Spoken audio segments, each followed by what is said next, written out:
The decision is in. Today, the Johannesburg High Court slammed the door on Vusimuzi Kat Matlala's bid for freedom, denying his bail application. The judge was clear. The controversial businessman, an alleged kingpin in a powerful crime syndicate, is a flight risk and a danger to the public. He's staying behind bars. This ruling backs up the lower court's decision from September, ensuring Matlala remains in custody while he awaits trial for a shocking list of crimes. But make no mistake, this wasn't a simple rubber-stamp decision. It was an intense legal showdown. The state painted a picture of a man with the money and the motive to vanish and silence anyone in his way. The defense fired back, arguing the case against their client is nothing but smoke and mirrors, a violation of his basic rights. So, what were the key arguments that ultimately persuaded the court to keep him locked up? What evidence did the state have that was so convincing? And what does this mean for one of South Africa's most high-profile criminal cases? Let's break down exactly why the judge believes this alleged cartel leader must be denied freedom. Before we get to the courtroom drama, let's quickly recap who Vusimuzi Kat Matlala really is. On the surface, he's a rich and successful businessman, a so-called tenderpreneur who landed huge government contracts, including a massive 360 million rands SABC health services deal that was later cancelled amid fraud investigations. But authorities say there's a much darker side to his story. Matlala has been publicly identified as a leader of the Big Five, a notorious Gauteng-based criminal cartel. This syndicate is linked to a terrifying list of crimes, from drug trafficking and contract killings to extortion and infiltrating the justice system itself. Evidence from the Madlanga Commission of Inquiry pointed to disturbing connections between Matlala and senior police officials, suggesting a deep-seated network of criminal protection. His current legal storm started with a brutal attack in October 2023. Matlala is accused of masterminding the attempted murder of his ex-girlfriend, actress Tebogo Thobajane. While she was driving on the N1 highway near Sandton, her car was ambushed and sprayed with bullets. Thobajane was shot in the foot, but a friend in the car with her suffered a catastrophic spinal injury that left her paralyzed. After the attack, Thobajane fled South Africa, saying she feared for her life. Matlala is now facing a battery of serious charges: attempted murder, conspiracy to commit murder, money laundering, and fraud. And it might get worse. Prosecutors say that as they centralize more cases, he could be looking at as many as 11 counts of attempted murder for different alleged hits. This bail hearing was his second shot at getting out after the Alexandra Magistrates Court denied his first attempt back in September. All right, let's get into the state's argument. To stop this bail appeal, they had to convince the High Court that the first judge got it right. Their case rested on two main pillars. First, that Vusimuzi Matlala is a major flight risk, and second, that he's a direct threat to witnesses and the public. On the flight risk, the prosecution laid out some stunning details. Their trump card was an alleged fake Eswatini ID card in the name of Vusimuzi Dlamini, which they claim Matlala had. The state presented cell phone records supposedly showing his wife sent him an image of this ID, and that he'd traveled to Eswatini at least twice without any official record of his return. Their point was simple: he knows how to cross borders without a trace, and there was more. The prosecution highlighted Matlala's immense wealth and global connections. They mentioned a trust account he holds in Mauritius, and claimed he had access to private jets and boats, making an escape easy. Matlala's defense denied this, but the state argued he wasn't being honest about his assets, only admitting to the Mauritius trust after he was caught out. For the prosecution, this pattern of deceit, combined with fake IDs and foreign accounts, created an overwhelming risk that he'd simply disappear if released. The second part of their argument was just as powerful. Matlala is a danger to the public, especially to state witnesses. The prosecution pointed to the brutal nature of the crimes he's accused of, not just the hit on Tebogo Thobajane, but potentially 10 other attempted murders. They argued this shows a clear pattern of using violence to deal with his problems. Their fears about witness tampering were made worse by Matlala's own alleged behavior in Kagosi Mampuru prison. The state revealed a cell phone was found in his cell, a serious violation. In court, state prosecutor Elise LaRue said, "That cell phone in prison is a means to communicate to the outside world, and that is a risk to the state's witness. These witnesses are in fear of their lives, and rightfully so."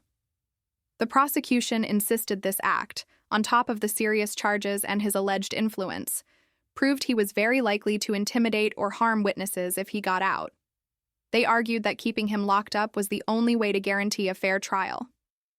Facing this barrage of accusations, Matlala's legal team, led by senior counsel Lawrence Hodes, fought back hard. They argued the state's entire case was weak and circumstantial, based on suspicion, not real evidence, and that it trampled on their client's constitutional rights.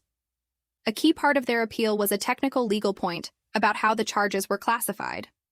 They argued the Magistrates Court wrongly applied a Schedule 6 classification to the bail hearing. In plain English, a Schedule 6 offense forces the accused to prove exceptional circumstances to get bail, which is a very high bar. Matlala's lawyers said the charges should have been under Schedule 5, where they only need to show that releasing him is in the interests of justice.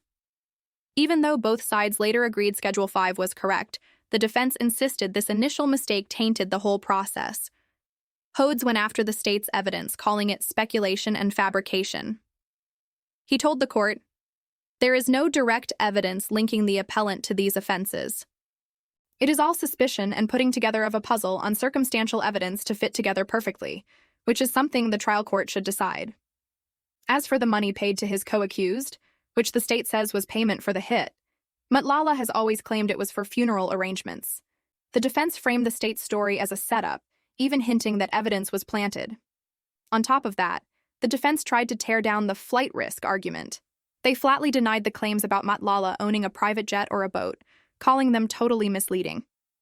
They insisted Matlala had no plans to flee and had actually cooperated with the police. Hodes pointed out that his client knew about the investigation since December 2024 and still sat through a grueling 10-hour interrogation, not exactly the actions of a man planning to run. To show he would stand trial, the defense offered 100,000 rands for bail and even suggested he be placed under house arrest.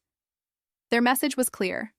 He's innocent until proven guilty, and keeping him locked up on such a shaky case is a huge injustice.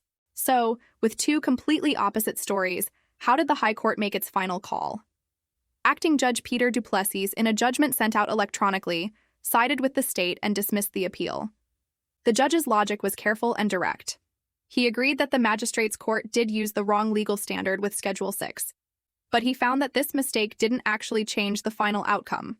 Even using the correct interests of justice test from Schedule 5, Judge Duplessis decided the evidence was still overwhelmingly in favor of keeping Matlala in jail. The heart of his ruling was the flight risk. The judge stated he was unable to differ with the view of the Magistrates Court that Matlala was a flight risk. He pointedly agreed with the conclusion that Matlala has both the means and the potential to evade trial.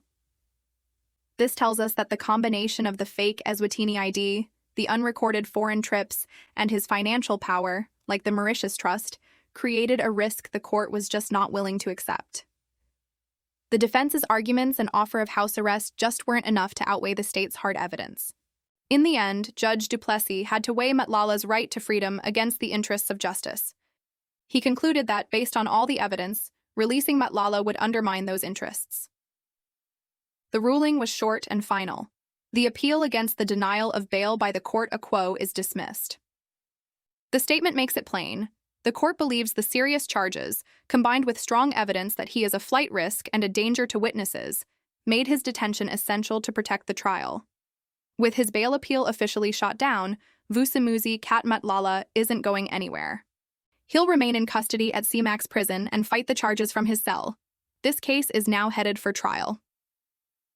The next big date is November 11th, when the court will handle the centralization of more dockets from Pretoria, which could mean the list of charges against him gets even longer.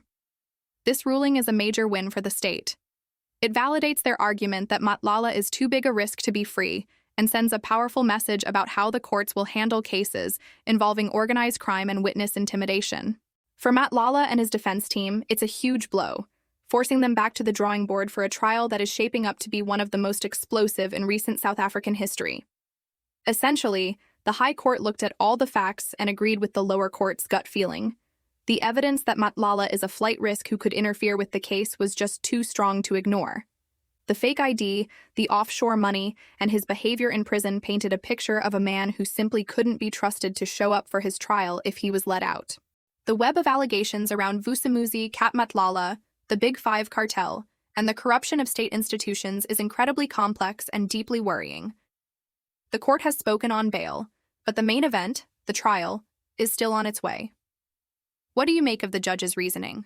Do you think the state had enough to keep him behind bars? Or does the defense's argument about a weak, circumstantial case have merit? Drop your thoughts in the comments below.